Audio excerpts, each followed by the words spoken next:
Today, ministers under President Tinubu's cabinet will begin to provide an update on their work since their appointment in August 2023. This was revealed in Abuja on Wednesday during the ministerial sectoral update by Mohammed Idris, Minister of Information and National Orientation. Bringing Nigerians up to date on the accomplishments of the Tinubu-led government in its first year is the goal, according to Idris. Following a 3-day cabinet retreat in November last year, the cabinet's members signed a performance bond promising to consistently show diligence, inventive thinking, devotion, and an unwavering focus on results. It is anticipated that the ministerial briefings will serve as part of the evaluation. Now, joining me to discuss this further is Arise business analyst Chika Mbonu. Good morning, Mr. Chika. It's great to have you. How are you today? Very well, thank you for asking. Good morning, Well, I mean, it's ongoing right now. Let's begin with the federal government looking to keep its first anniversary subdued. It sounds quite noble, in my opinion, but what do you think? Well, I mean, one of my former bosses used to tell us those days that when we're talking about results and efforts, and he says when the AC in your car is cooling, you don't be waving, you not be waving your hand to the vents. You just be feeling the AC. You just sit on your seat and be feeling the AC, blowing on you. And so we commend this, the Tinubu administration for the accountability they're trying to make by letting these ministers speak to us. But, of course, it's substantially one-sided. But I just want to say that no amount of propaganda, will mask non-performance. We, the public, have known the ministers that actually have been doing some things, one thing or the other, and they will know those also who have been working. When, for example, the Minister of Interior started chasing the issue of international passport and how laborious it was for the citizens of Nigeria to get it. And then he put out some initiatives there. A lot of Nigerians recommending that. Because we have been so badly managed that a micro percentage increase in performance or in the goodness of the government or in democracy dividend, people tend to applaud that. And so, is it the healthcare that's gotten better? Is there for you to judge. Is the educational system that's gotten better? There for you to judge. Are the roads better in the last 1 year? There for you to judge. What of power? Has power gotten better? Apart from the band A and band B that they fluked us with, is there for you to judge. So, and so on and so on. It can go from ministry to ministry, despite the what you're going to hear the ministers say, and ask the question: how has the populace felt the impact of the governance in the past 1 year? Has the welfare of the people gotten better in the educational system, in the healthcare system, in the security system? Despite all the votes, is the country safer in the last 1 year? So we're going to hear what they're going to say. But as I said, no amount of propaganda will mask non-performance. So you see this... If the minister is performing, right, the citizens will feel it and will commend them. Absolutely. So you see this sort of self-review or self-assessment a bit inconsequential without the people's voice. Yeah, we are the ones that should do the assessment. We're the ones that are supposed to tell them that. To do the performance review. Oh, yeah. I mean, if power is much better, Nigerians will know. If security is much better, we don't need the Minister of Defense to come here and show us PowerPoints, about 100 PowerPoints or what I've achieved. If the education system is much better, it's something. If whatever it is, the citizens are supposed to make an assessment, not what the ministers or come and pontificate to us in this. But we thank at least they're out there sweating. Yeah. A lot of them have been the last 2 weeks. You couldn't reach any of them because they have been trying to prepare their presentations. But as usual, I hope the presentation is made open to the public, the document, so that we can use that to, especially in this program, to critique, analyze on them the next 2 weeks. Absolutely, that'll be quite necessary for us to then have a look and review. Well, let's move on to the CBN approving guidelines for bureau de change operators. Well, it used to be a bazaar. It used to be a bazaar. The BDC bureau de change sector used to be a bazaar in Nigeria under the old dispensation. It used to be a bazaar.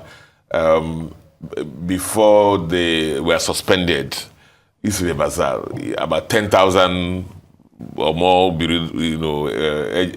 BDCs every day, every week, walking to CBN, getting $10,000 cash, and then walking out there. The expectation was the citizens of the country will profit from the moderated and subsidized exchange rates being pushed out by central bank. Well, they walk out there, buy it at CBN rate, and then sell it at the market rates. Some of them making 400 naira per dollar margins. I mean, of course, it required cents and angels not to be tempted to do that, but that was the situation before. We also knew that some bodies, institutions I knew of some people who had about 30 licenses, one structure, and they gathered the dollars and they just be selling. It was everything that everybody in the society, that was everybody, went to the CBN people to get a license. Everybody, let me know constitution before they come and tell me to come and, you have to come and provide evidence, had a license. At the time that they stopped, they had maybe, about maybe 10,000 licenses. The number of applications in process were more than 10,000 too. Those who are wanting to get licenses. That's quite a so the cleanup is necessary, very necessary. If they're going to play their role in the FX market, as expected, the new policy addresses issues of corporate governance, financial compliances, anti-money laundering, other sectors of it to make sure that this business segment is properly structured. We knew that there's no way then the CBN could review the reports submitted by more than 10,000 BDCs. So it was a charity. We didn't believe that CBN was serious about that. But with this new dispensation, things are going to be more structured. So if you had 30 licenses before, now, remember, the new capital for national license is 2 billion. Yeah. So you have to provide that amount of money. Minimum. If you're going to have location in all the 36 states of the federation, FCT, you produce this 2 billion. If you're going to domicile your business in one state, you produce 500 million naira capital. And of course, the licensing, application fees and licensing fees. The issues of corporate, the number of board, the type of board you're supposed to have, the non-executive directors, and so on and so forth. And the reporting requirement, which is very key. And again, of course, the issues of the kind of businesses they can do. They can accept deposits, they can lend money, so let me flip it then. For the citizens of the country, what are the benefits? For a lot of people who have struggled to get fees, pay their fees for their children abroad, get medical, pay the medical fees, subscriptions for membership associations abroad, the small retail businesses, makes it easier now for you to do that as far as the market is flush with dollars. So it's commendable. Let's structure return to the BDC sector segment. Let it play the role that is sanctioned for it, and then help the market, CBN, in the transparency in the FX market. And then, of course, what's happened in the market now, that the CBN, the official rate, in quote, and that's black market rate, as they call it, are approximating each other. The level of margins is not too much again. And so we hope that this will continue. This will bring sanity. For those who are existing already, BDCs, they have 6 months to comply with these new requirements. For those who are applying new, it's more onerous. So you have to apply. I was going to ask you about that 6 months duration. Do you believe that's ample time for us to have all of this? Business is a business. Yeah, fair enough. I mean, the business is a business. And in 2 billion naira capital for that, 36 states of the federation, if you have a big vision, be ready to finance it too. Otherwise, stick to your one state and do that. I think they should be able to do it.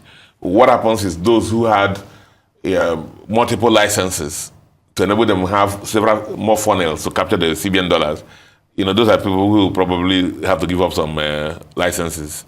Wouldn't be able to factorize all the licenses they have up to 2 billion, as the case may be. So very necessary structure we're seeing in here, very timely as well. So those will be weeded out. Those who can't, meet the expectations the briefcase and requirements. People, the fly-by-night people. But I don't want to tell you it was the bazaar. People sat down in the house. I love the use of your analogies and your terms. You always paint a very vivid picture for us. I want to thank you so much, Mr. Chika Mbonu, for joining us this morning, and we'll see you again very soon. you.